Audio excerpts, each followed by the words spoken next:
Hello, English learners. Welcome to English Tour and the playlist that you are gonna learn 80% of English grammar in 20 sessions.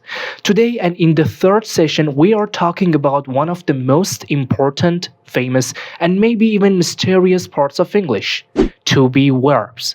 Why are they so important? Because to be is like the backbone of English sentences. Think of it as the glue that holds your sentences together and helps you say who, what, and where things are. Okay, now let me tell you a fun fact about to be. Ever heard the phrase to be or not to be? It's from Shakespeare and it's basically asking the big life question: should we exist or not? And that's why to be verbs are so important and powerful. They are literally all about existence. Okay, but what are to be verbs? To be verbs are simple, but they are everywhere. They include am, is, and are for the present, was and were for the past. That's it. These little words let you describe yourself, others, and all kinds of things around you. Need to say what someone is or where they are or how they feel? To be verbs have your back. Okay, now let's see when we use to be verbs. Number one, to talk about who or what something is. Imagine someone asks you, who are you? You can't just stand there like a robot, right? You need to be to answer that. I am a student. He is a teacher.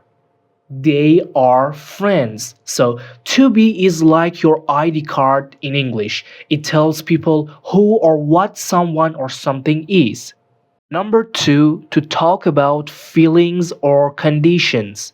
Ever been tired, happy, or just hungry? You need to be to talk about it. It's your emotional translator. I am happy. She's tired. We are excited. So, no to be, no emotions, and that would be boring. Number three, to talk about places. To be also loves to play GPS for your sentences. Where are you? Where is your dog? Where is the pizza? So, I am at home. He is in the park. The book is on the table. Look, it helps you explain where everything is. Super helpful, right? And this is how you can use to be verbs in English. Now I want to teach you how to be verbs work in 3 easy steps. I am, you and we and they are, he and she and it is in the present. To be tells us who or what we are right now. I am happy. You are smart. She is here. Okay, but how about the past tense? If you want to talk about the past, switch to was and were. For I, he, she, and it, was must be used, and for you, they, and we use were. For example, I was excited, or he or she was excited. You were late, or they were there. But for future, just add will to be. I will be there. She will be ready. They will be happy. There is no twist here. If you want to talk about future plans, just use will be. Okay, now I want to tell you common mistakes and how to avoid them.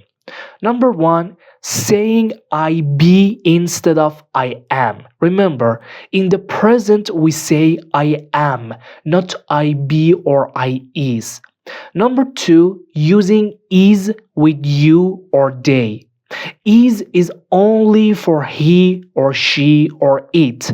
For you and they, and of course we use are. So you are amazing, not you is amazing. So there you have it. To be verbs might look small, but they are mighty.